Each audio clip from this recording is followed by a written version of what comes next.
पास जो first question है miscellaneous exercise का चैप्टर 10 की, encircle the correct option. Question 1 के फर्स्ट पार्ट में, a line bisect an angle in two equal parts is called the angle bisector. तो हम इसको एंगल बाइसेक्टर मार्क कर देते हैं। जो लाइन एक एंगल को दो इक्वल पार्ट्स में डिवाइड करती है वो एंगल बाइसेक्टर कहलाती है।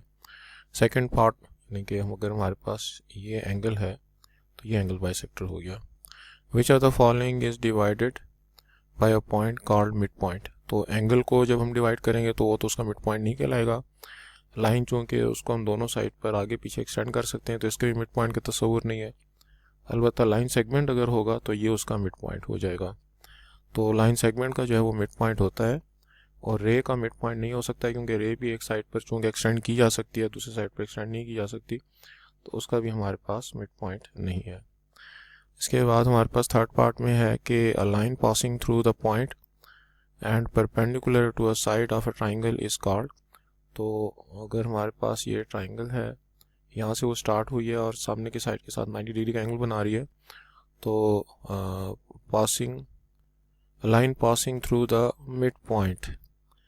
मिड पॉइंट से चाहिए गुजर रही है और परपेंडिकुलर टू द साइड, तो फिर ये हमारे पास डिफरेंट लाइन होगी। इसको हम परपेंडिकुलर बाय सेक्टर जो है वो कह सकते हैं कि दो काम कर रहा है, मिड पॉइंट से भी गुजर रहा है और 90 डिग्री का एंगल भी बना रहा है, तो हम इसको परपेंडिकुलर बाय सेक्टर या राइट बाय सेक्टर कहेंगे। तो ये हमारे पास ऑप्शन हो गया। फोर्थ पार्ट में कहते हैं two side making arms of right angle in a right triangle. और ये अगर हमारे पास दो साइड हों एक राइट एंगल ट्राइंगल के, तो वो एक दूसरे के साथ एल्टीट्यूड का काम करें, क्योंकि वो एक दूसरा 90 डिग्री का एंगल बना रहे हैं, तो उन दो साइड्स को हम एक दूसरे के लिए एल्टीट्यूड जो है वो कह सकते हैं। फिफ्थ पार्ट में है कि right bisector of right triangle meet at the mid point of. तो ये राइट एंगल ट्राइंगल है और इसके जो राइट बाय सेक्टर्स हैं, तो वो एक राइट बाय सेक्टर ये हो गया, दूसरा राइट बाय सेक्टर ये हो गया, तीसरा राइट बाय सेक्टर ये हो गया। तो हम देख सकते हैं ये तीनों जो हैं वो हाइपोटेन्यूज के मिड पॉइंट पर आपस में मीट कर रहे हैं, लिहाजा हाइपोटेन्यूज के जो है वो मिड पॉइंट इनका मीटिंग पॉइंट होगा। इस तरीके से median of a triangle are, तीनों जो मीडियन होते हैं वो एक ही पॉइंट से पास होते हैं ट्राइंगल के, तो उनको हम कनकरेंट कहेंगे। सेवन पार्ट में N equilateral triangle angle bisector median altitude and right bisector, ये तीनों कोलिनियर होते हैं, एक ही पॉइंट से एक ही लाइन से ये तीनों पास होंगे। एट पार्ट में right bisector of an equilateral triangle is, ये एंगल बाइसेक्टर एल्टीट्यूड मीडियन ये तीनों काम करेंगे अगर हमारे पास जो ट्राइंगल है वो इक्विलेटरल ट्राइंगल हो, यानी कि उसके तीनों साइड अगर आपस में इक्वल हो, तो फिर एंगल बाइसेक्टर एल्टीट्यूड और मीडियन तीनों जो है वो एक ही चीज बन जाते हैं। अच्छा, इसके बाद जो है वो हमारे पास है 9 पार्ट में, if these lines meet, if three lines meet at a point they are called concurrent. तीनों लाइनें अगर एक ही पॉइंट से पास हो रही हैं तो ऐसी लाइंस को हम कनकरेंट लाइंस कहते हैं कि वो एक ही पॉइंट से पास हो रही हैं। 10 पार्ट में है कि median of a triangle intersect each other at the ratio, ये 1:2 में एक दूसरे को डिवाइड करते हैं जो मीडियन ऑफ द ट्राइंगल होते हैं।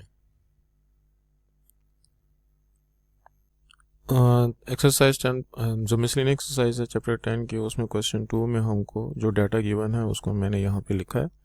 ये इसका जो है पार्ट फर्स्ट है और इसमें हमें ट्राइंगल पी क्यू आर बनानी है। P Q 6 centimetre, P 30 degree और 90 डिग्री। अब अगर पी 30 और जो यहाँ पे हमारे पास तीसरा पॉइंट है आर, ये 90 डिग्री है, तो क्यू जो है वो एंगल तो हमको नहीं गिवन, लेकिन हम उसको गैस कर सकते हैं कि बाकी दो एंगल अगर हमारे पास 30 और 90 के हैं तो 90 + 30 120, इसको 60 का होना चाहिए। तो हम यहाँ पे बेस लाइन जो है वो पी क्यू 6 सेंटीमीटर की बना देंगे और उसके बाद यहाँ पे 30 और यहाँ पे जब 60 डिग्री का एंगल बनाएंगे तो अल्टीमेटली आर पे बनने वाला जो एंगल होगा वो 90 डिग्री का होगा और हमारी जो रिक्वायरमेंट है वो पूरी हो जाएगी। तो मैं यहाँ पे जो मेरी बेस लाइन है उसको क्वेश्चन की रिक्वायरमेंट के मुताबिक 6 सेंटीमीटर का बनाता हूँ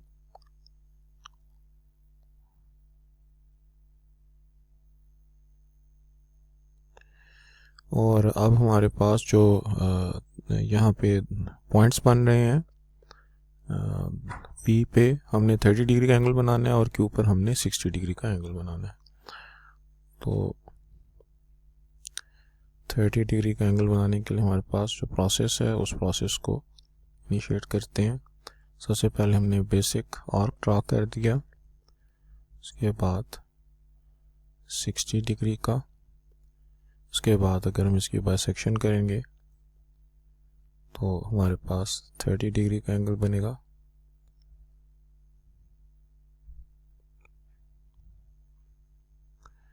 तो इसको जब हम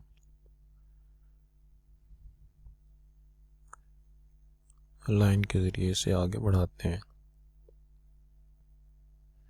तो ये हमारे पास 30 डिग्री का एंगल बन गया। अब दूसरी साइड पे जो हमने एंगल बनाना है वो 60 डिग्री का बनाना है। तो 60 डिग्री को हम उसके लिए कंपास की नीडल को मैं यहाँ पे रखता हूँ और जो बेसिक आर्क है हमारा उसको हम ड्रा करते हैं।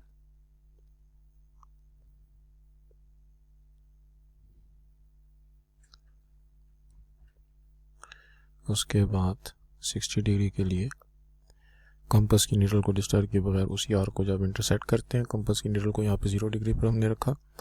अब ये हमारे पास जब 60 डिग्री का एंगल बन गया तो इसको मिलाने से हमको यहाँ पे जो पॉइंट हमको हासिल होगा, जो कि पॉइंट आर है हमारा, उस पर 90 डिग्री का एंगल बनेगा। तो उसको हम मेजर कर सकते हैं डी के ज़रिए से कि क्या वो वाकई 90 डिग्री का है या नहीं।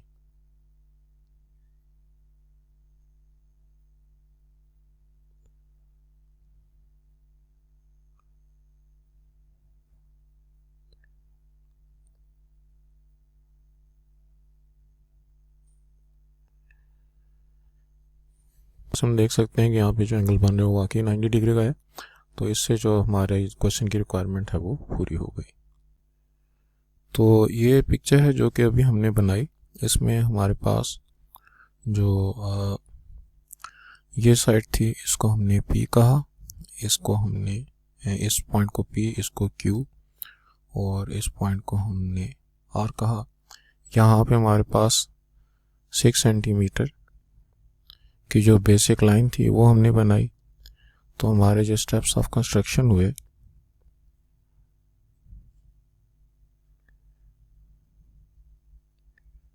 उसमें सबसे पहले ड्राइंग 6 सेंटीमीटर PQ 6 सेंटीमीटर। उसके बाद जो नंबर 2 है वो हो गया ड्राइंग, यहाँ पे हमने 30 डिग्री का एंगल बनाया है और यहाँ पे 60 डिग्री का एंगल बनाया है। उसकी वजह यह है कि यहाँ पे मुझे 90 डिग्री का एंगल चाहिए था। तो हमने तय किया था कि अगर यहाँ पे 30 डिग्री का एंगल बन रहा है और यहाँ पे 90 डिग्री का एंगल बन रहा है तो यहाँ पे 60 का बनना चाहिए, क्योंकि तीनों एंगल का सम जो है वो हमारे पास होना चाहिए 180 degree. So drawing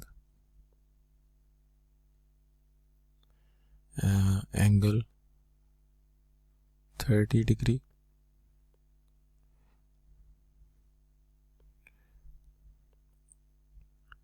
at P and angle जो है 60 degree at Q with compass।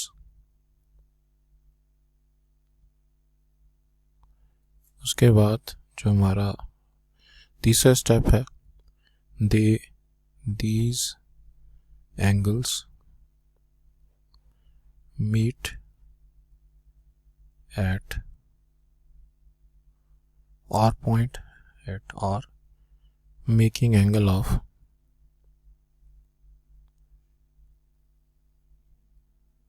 angle of 90 degree, तो which makes our required triangle। तो इससे जो है वो हमारी जो क्वेश्चन की रिक्वायरमेंट है वो पूरी हो गई, और जो हमारे पास स्टेप्स ऑफ कंस्ट्रक्शन थे वो भी हमारे कंप्लीट हो गए।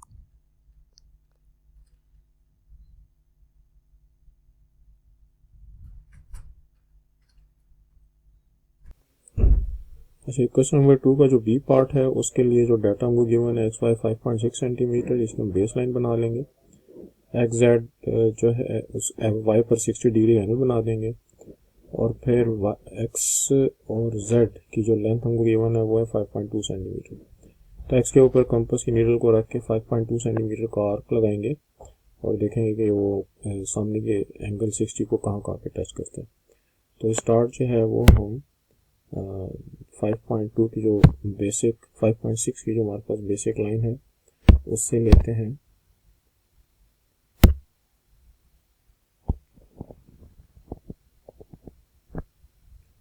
ये रफली हमारे पास 5.6 सेंटीमीटर की बेसिक लाइन हो गई, और इसके बाद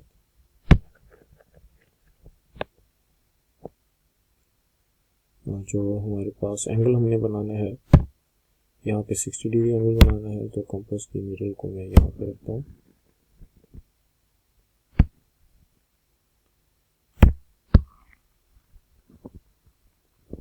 और 60 डिग्री का एंगल बनाने के खातिर हम जो बेसिक आर्क है वो ड्रा करते हैं, और उसके बाद इसको हम इंटरसेक्ट करते हैं।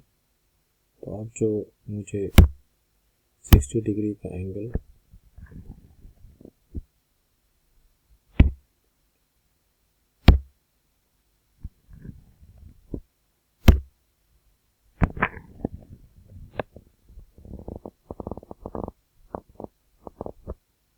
ये मेरे पास 60 डिग्री एंगल हो गया।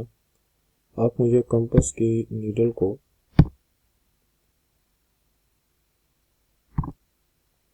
5.2 सेंटीमीटर खोलना है, तो कंपास को हम 5.2 सेंटीमीटर खोलते हैं।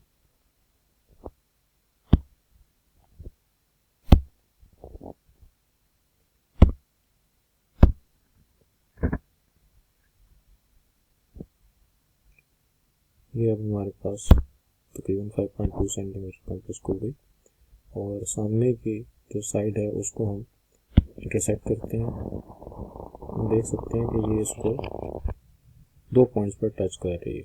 तो इन 2 पॉइंट्स को जब हम मिलाएंगे तो पहला पॉइंट तो मेरे पास ये हो गया,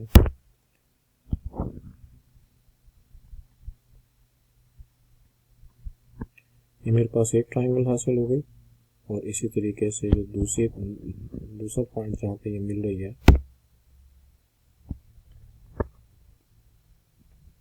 वो ये हो गया। तो ये जो क्वेश्चन की रिक्वायरमेंट के मुताबिक मेरे पास ऐसी 2 ट्राइंगल आ रही हैं जो कि इस 60 डिग्री के एंगल के जो आर्म को 5.2 सेंटीमीटर के ऊपर टच करेंगे। दोनों ट्राइंगल जो है मेरा आंसर हो गया। क्वेश्चन नंबर 2 के बी पार्ट में जो हमने फिगर हासिल की वो हमारे पास ये फिगर है। इसके मुताबिक हमने जो बेस लाइन बनाई थी उसमें ये हमारा एक्स हो गया, ये वाई हो गया, और ये हमने 5.6 सेंटीमीटर की बेस लाइन बना दी थी। उसके बाद हमने वाई के ऊपर ये जो एंगल था ये 60 डिग्री का बनाया with the help of compass. फिर एक्स के ऊपर कंपास की नीडल रख के अपोजिट साइड को जब हमने टच किया तो हमारे पास जेड के 2 पॉइंट्स बन गए, यहाँ पे और एक यहाँ पे। तो इसका मतलब है कि हमारी जो रिक्वायर्ड ट्राइंगल है वो एक नहीं है बल्कि 2 है। तो इसके हिसाब से मेरे पास जो स्टेप्स ऑफ कंस्ट्रक्शन है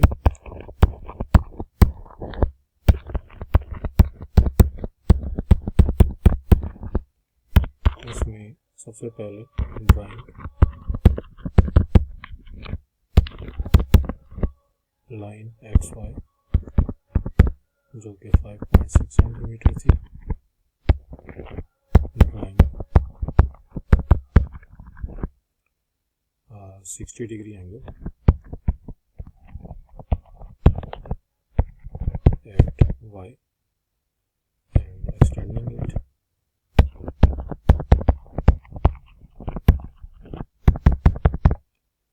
नंबर 3 में हमारे पास placing compass needle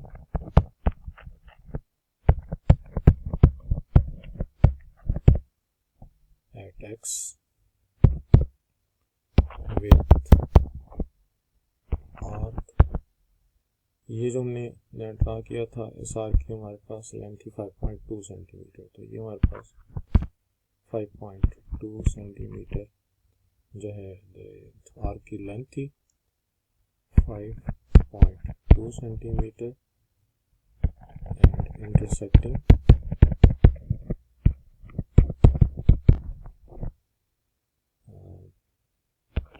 angle 60 on at 2 points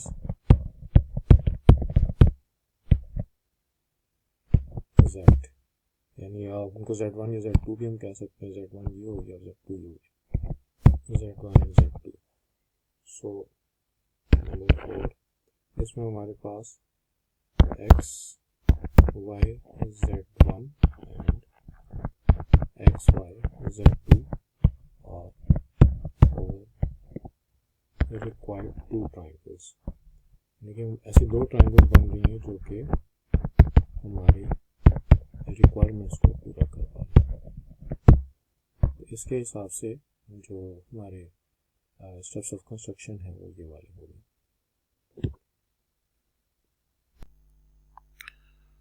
अच्छा, यहाँ पे अब हमारे पास जो नेक्स्ट क्वेश्चन है क्वेश्चन 2, डाटा गिवन है BC 7 centimetre, AC 4.3, angle B 45। BC की हम बेस लाइन बना लेंगे 7 सेंटीमीटर की और B के ऊपर 45 डिग्री का एंगल बना देंगे। C के ऊपर हम कंपास की नीडल को रख के 4.3 सेंटीमीटर का आर्क ड्रा करेंगे, ये चेक करने की खातिर कि वो सामने के एंगल के आर्म को टच करता है या नहीं। तो सबसे पहले मैं जो 7 सेंटीमीटर की बेस लाइन है वो बना देता हूँ।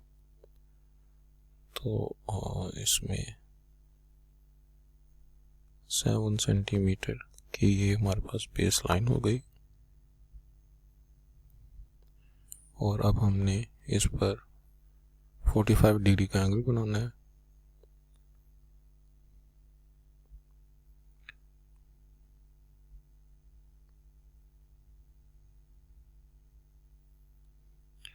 तो जो पहला एंगल हमने बनाना है वो 60 का, दूसरा एंगल 120 का और 90 का भी। तो 90 का एंगल बनाने की खातिर में जो स्टेप्स हैं वो सीखे हुए हमने। 45 डिग्री के लिए इसकी बाइसेक्शन करनी पड़ेगी, तो मैं इसको एक डिफरेंट कलर की लाइन से मिला देता हूँ। ये हमारा 90 डिग्री का एंगल हो गया और अब मुझे चूँकि इसकी बाइसेक्शन करनी है तो कंपास की नीडल को इसके हाफ से ज़्यादा खोल के 90 के एंगल के हाफ से ज़्यादा खोला, हम 2 आर्क्स ड्रा करते हैं और इसके लिए जो कलर है उसको दोबारा ब्लैक कर देते हैं।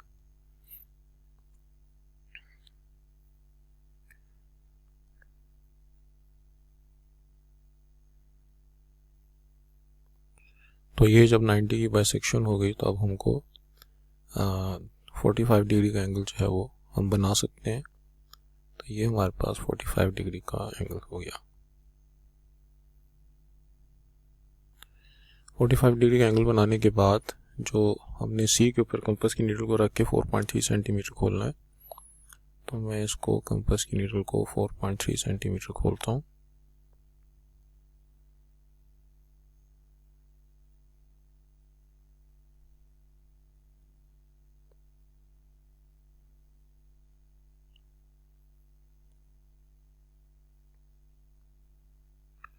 रफली 4.3 सेंटीमीटर हमने कंपास की नीडल को खोला। कंपास की नीडल को अगर हम यहाँ पे रखें और जो सामने की साइड है उसको अगर हम टच करने की कोशिश करें तो वो सामने की जो 45 डिग्री एंगल का आर्म है उसको टच नहीं कर रहा। इसका मतलब ये है कि ये जो ट्राइंगल है वो पॉसिबल नहीं है। क्वेश्चन नंबर 3 में है कि construct a right isosceles triangle whose hypotenuse 6 centimetre. तो 6 सेंटीमीटर की बेस लाइन बना लेंगे और चूँकि आइसोसेलेस ट्राइंगल है और ये इसके सामने का एंगल 90 का होना चाहिए, तो ये दो साइड की लेंथ बराबर होगी, और जब वो आपस में बराबर होगी तो उसके हिसाब से हम लोग यहाँ पे जो दो लाइंस बनाएंगे वो आपस में इक्वल होने चाहिए। यहाँ पे 90 डिग्री का एंगल बनेगा। तो ये जो दो एंगल्स हैं 45 डिग्री के जो है हमारे पास होनी चाहिए, कि ये भी 45 डिग्री और ये भी 45 डिग्री। जब ये दोनों 45 डिग्री के होंगे तो यहाँ पे बनने वाला एंगल जो 90 का होगा। तो उसके लिए हम बेस लाइन ले लेते हैं यहाँ पे, जो कि हमारे पास है 6 सेंटीमीटर।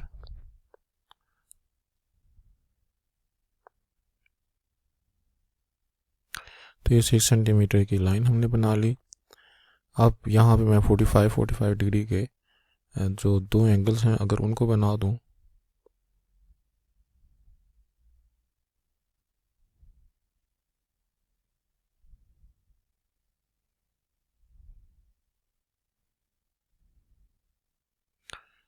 तो पहले हम 60 का एंगल, फिर यहाँ पे 90 का एंगल,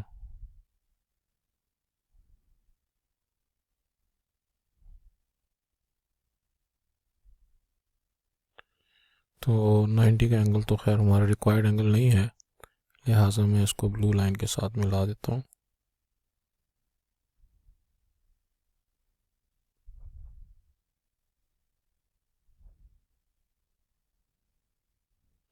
ये मेरा 90 डिग्री एंगल हो गया। अब अगर मैं इसकी बाइसेक्शन करूँगा तो मुझे 45 डिग्री का एंगल मिल जाएगा।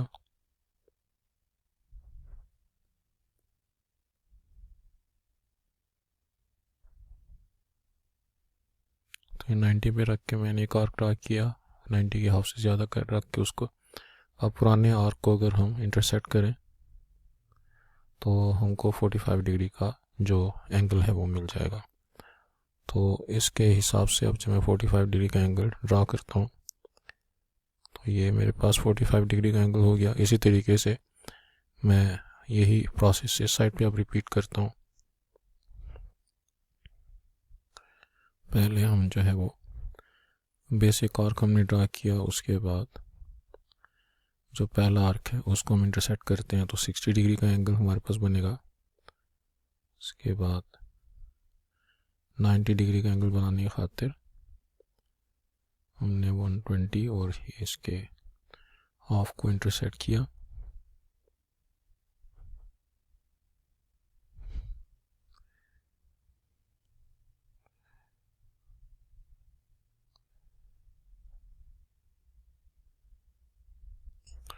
तो यहाँ पे जो हमने 90 डिग्री का एंगल बनाया उसको भी मैं डिफरेंट कलर से बनाता हूँ, क्योंकि वो हमारा रिक्वायर्ड एंगल नहीं है। रिक्वायर्ड एंगल यहाँ पे हमारा 45 का है।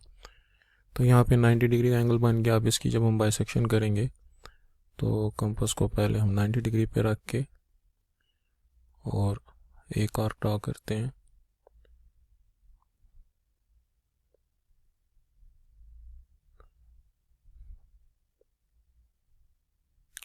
और फिर कंपास को 0 डिग्री पे रख के उसी आर्क को इंटरसेक्ट करते हैं।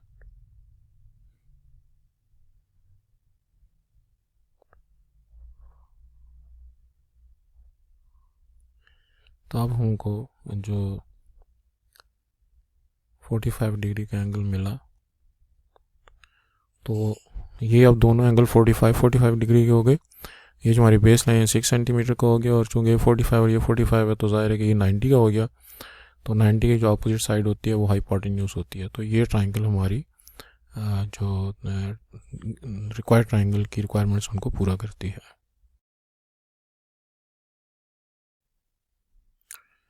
हमारे पास ये जो ट्राइंगल हमने बनाई उसमें जो सबसे पहले हमें बेस लाइन लेनी थी 6 सेंटीमीटर के हिसाब से।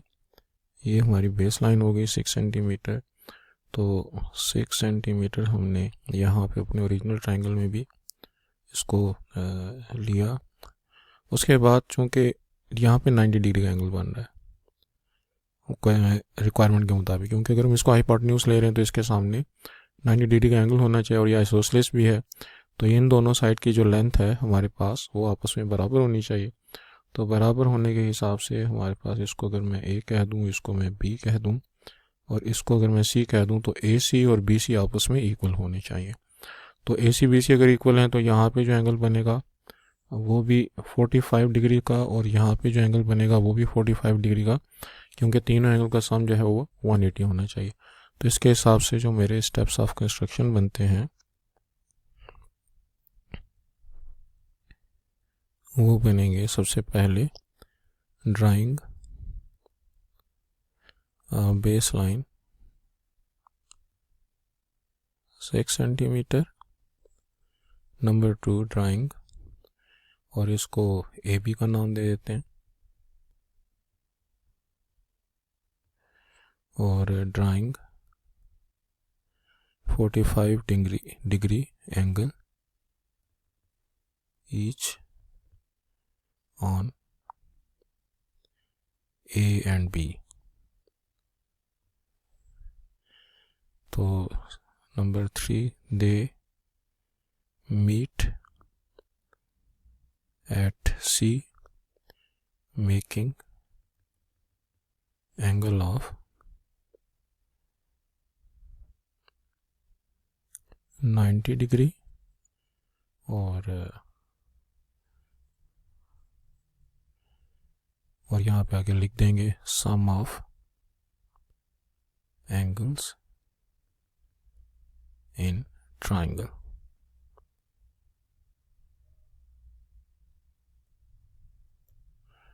नंबर 4, तो ABC is over a required triangle with hypotenuse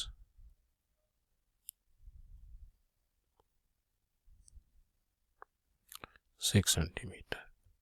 तो वो जो क्वेश्चन की रिक्वायरमेंट थी कि हमारा जो हाइपोटेन्यूज है वो 6 सेंटीमीटर होना चाहिए, वो इसमें कवर हो रहा है।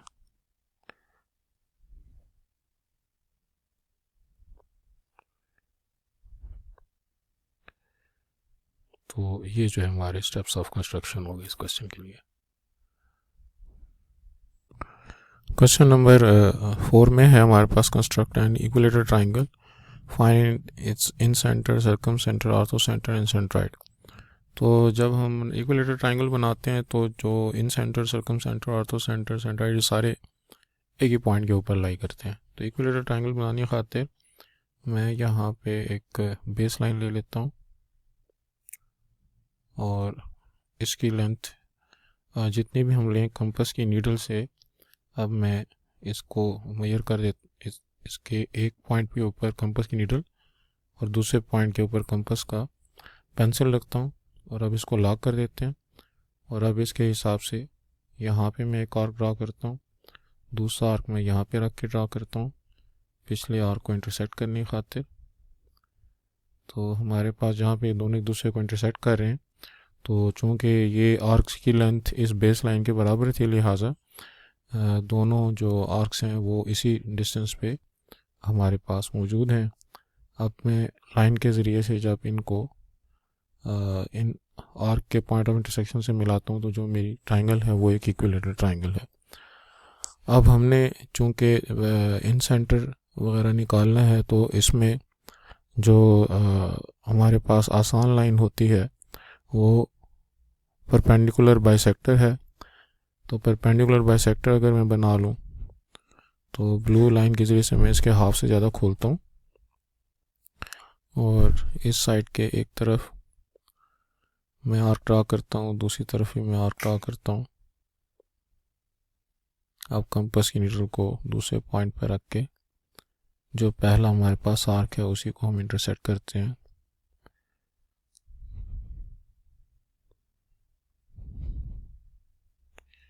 तो ये जो हमारे पास परपेंडिकुलर बाइसेक्टर होगा,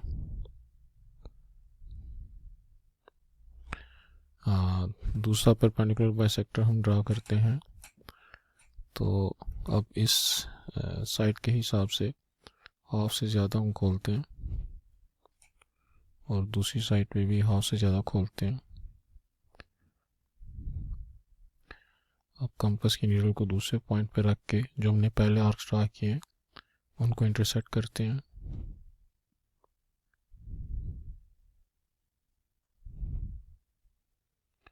तो इसको अगर मैं मिला दूँ आपस में लाइन के ज़रिए से, तो ये हमारा दूसरा परपेंडिकुलर बाइसेक्टर हो गया। अब तीसरी लाइन के लिए जो मेरे पास इसका मैं कलर चेंज कर देता हूँ, और अब जो बेस लाइन है उसके ऊपर रख के हम ऊपर और नीचे आर्क्स ड्रा करते हैं।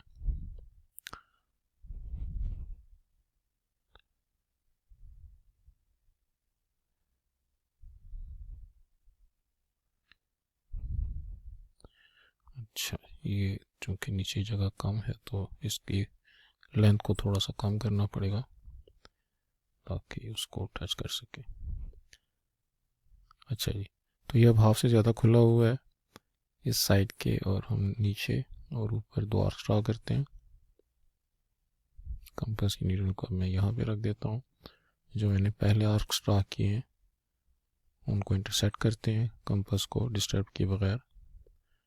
और अब ये जो हमारे पास तीसरा परपेंडिकुलर बाइसेक्टर है वो हमारे पास आ गया। तो हम देख सकते हैं कि जो तीनों परपेंडिकुलर बाइसेक्टर हैं ये एक ही पॉइंट से पास हो रहे हैं, और इन परपेंडिकुलर बाइसेक्टर के पॉइंट ऑफ इंटरसेक्शन को हम कहते हैं जी सर्कमसेंटर। इसी तरीके से अगर हम एंगल बाइसेक्टर भी ड्रा करेंगे तो उनका भी कॉमन पॉइंट यही होगा, और उसको हम इन सेंटर कहेंगे। एल्टीट्यूड ड्रा करेंगे तो उसके भी कॉमन पॉइंट यही होगा, उसको मार्थो सेंटर कहेंगे। और मीडियन ऑफ द ट्राइंगल्स अगर हम ड्रा करें तो उसका भी कॉमन पॉइंट यही होगा, जिसको हम सेंट्राइड कहेंगे। तो हमारे पास ये जितनी भी लाइनें हैं इक्विलेटरल ट्राइंगल की सूरत में, उन सब का कॉमन पॉइंट यही एक होता है। तो ये हमारे पास क्वेश्चन 4 के अंदर जो हमने फिगर बनाई है उसके हिसाब से सबसे पहले हम लोगों ने एक बेस लाइन बना ली जिसको कि हम ए बी कह सकते हैं। तो ये मेरे पास जो है ए हो गया, ये बी हो गया, और ये सी हो गया। तो ए बी जो है हमारे पास जिस लेंथ पे मैंने लिया है, मतलब कि एक रैंडम लेंथ है, कोई उसमें ख़ास लेंथ नहीं है। स्टेप्स ऑफ कंस्ट्रक्शन जब मैं इसके लिखूँगा तो मैं इसमें जो मेरा पहला पॉइंट है वो ये है कि taking A B of some random distance, yes, random length. उसके बाद जो है, क्योंकि मुझे इक्विलेटरल ट्रायंगल बनानी है, तो opening compass at length of A B, और इसके बाद हमारा जो तीसरा पॉइंट होगा, drawing arcs of length AB by placing compass needle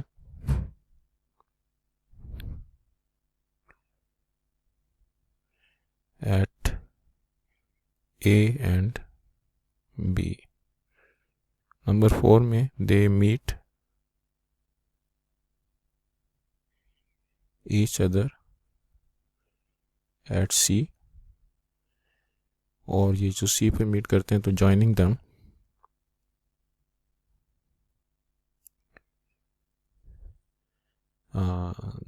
joining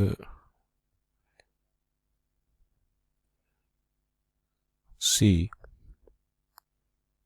with A and B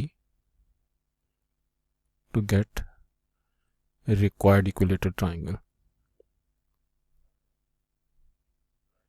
तो ये तो हमारे पास स्टेप्स ऑफ कंस्ट्रक्शन हो गए कि अगर हमको कोई भी रैंडम इक्विलेटरल ट्रायंगल बनानी है तो कैसे बनानी है। ए बी अपनी मर्जी की लेंथ का लेंगे, ए बी के इक्वल कंपास खोल के ए पे और बी के ऊपर हमने आर्क्स ड्रा करने हैं, वो सी पे मीट करते हैं, सी को ए और बी के साथ मिला देंगे तो हमारी इक्विलेटरल ट्रायंगल हासिल हो जाएगी।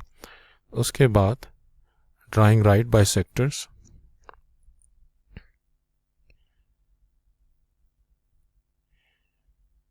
of AB, BC and CA.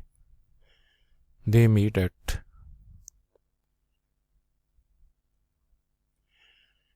O, जहाँ पे ये तीनों बाइसेक्टर्स आपस में मीट कर रहे हैं उसको हमने O का नाम दिया हुआ है, और ये जहाँ पे हमारे परपेंडिकुलर बाइसेक्टर मीट करते हैं उसको हम सर्कमसेंटर कहते हैं. सो O इज सर्कमसेंटर. अब ये जो सर्कमसेंटर है, this point O is also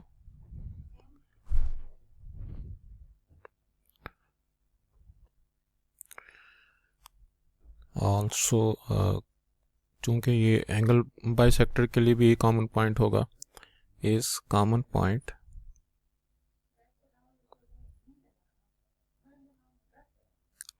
for angle bisectors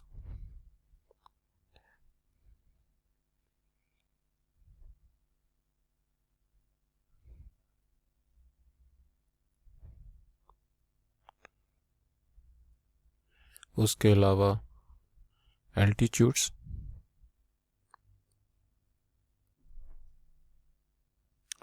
और उसके अलावा परपेंडिकुलर का तो है ही मीडियंस.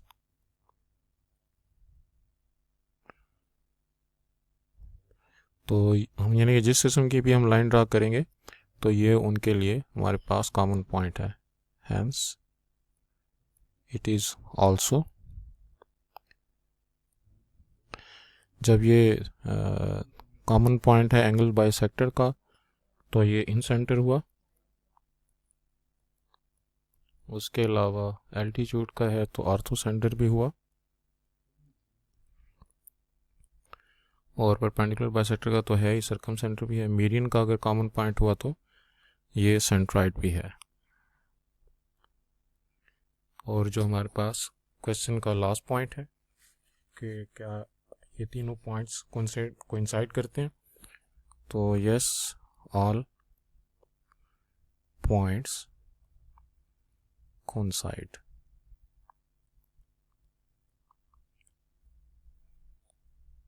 तो इस हिसाब से ये इसके स्टेप्स ऑफ कंस्ट्रक्शन हो गए जो हमने फिगर ड्रा की है. जो कि इक्विलेटरल ट्रायंगल है, तो इक्विलेटरल ट्रायंगल के लिए हमारे पास जिस किस्म की भी हम लाइंस ड्रा करें उन सब के लिए कॉमन पॉइंट यही एक ही होगा.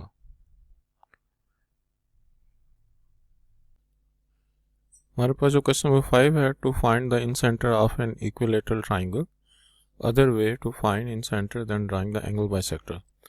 तो इन सेंटर फाइंड करने के लिए कोई ज़रूरी नहीं है कि हम लोग जो है वो इसका जो एंगल बाइसेक्टर है वो ड्रा करें. जिस तरह हमने पिछले क्वेश्चन में डिस्कस किया कि इक्विलेटरल ट्राइंगल के लिए चाहे हम एंगल बाइसेक्टर ड्रा करें, एल्टीट्यूड ड्रा करें, मीडियंस ड्रा करें, ये सारे जो हैं वो एक ही पॉइंट पर जो है वो कोइंसाइड करते हैं. तो अगर वो जो स्टूडेंट है जिसका जिक्र इस क्वेश्चन में किया गया है कि वो एंगल बाइसेक्टर ड्रा नहीं कर सकता, तो ही कैन ड्रा एल्टीट्यूड्स, या एल्टीट्यूड्स की बजाय अगर वो परपेंडिकुलर बाइसेक्टर ड्रा कर ले,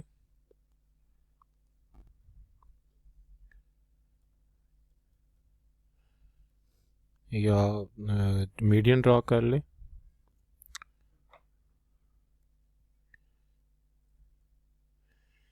तो he can get the in centre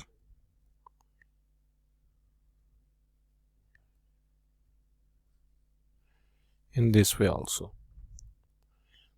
तो इसमें हमारे पास ये चारों ऑप्शंस हैं कि कोई भी किसी किस्म की भी लाइन हम ड्रा करें तो उस सूरत में हमारे पास ये जो पॉइंट है जिसको कि हमने ओ का नाम दिया था पिछली फिगर में, वो हमको किसी किस्म की भी लाइन, चाहे वो मीडियंस हम ड्रा करें, एल्टीट्यूड ड्रा करें, या परपेंडिकुलर बाइसेक्टर ड्रा करें, तो हमको जो है वो एंगल बाइसेक्टर का जो कॉमन पॉइंट है वही हमको मिल जाएगा. क्वेश्चन नंबर 6 में है कि construct a triangle to find the centre of the gravity, जिसको सेंट्राइड भी कहते हैं। सेंट्राइड जो होते हैं वो मीडियंस का कॉमन पॉइंट होता है।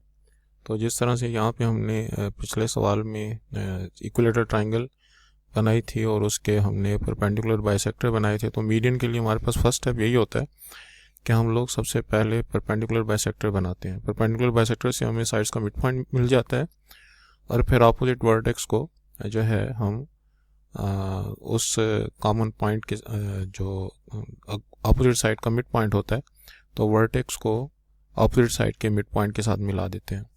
तो यहाँ पे ये जो हमारे पास पॉइंट है, इसको हम कह सकते हैं कि ये हमारा जो है वो सेंट्राइड हो गया, क्योंकि तीनों जो हमारे पास मीडियंस हैं जो कि सेंट्राइड बनाएंगे, तो वो यहाँ पे पॉइंट ओ के ऊपर एक दूसरे को मीट कर रहे हैं।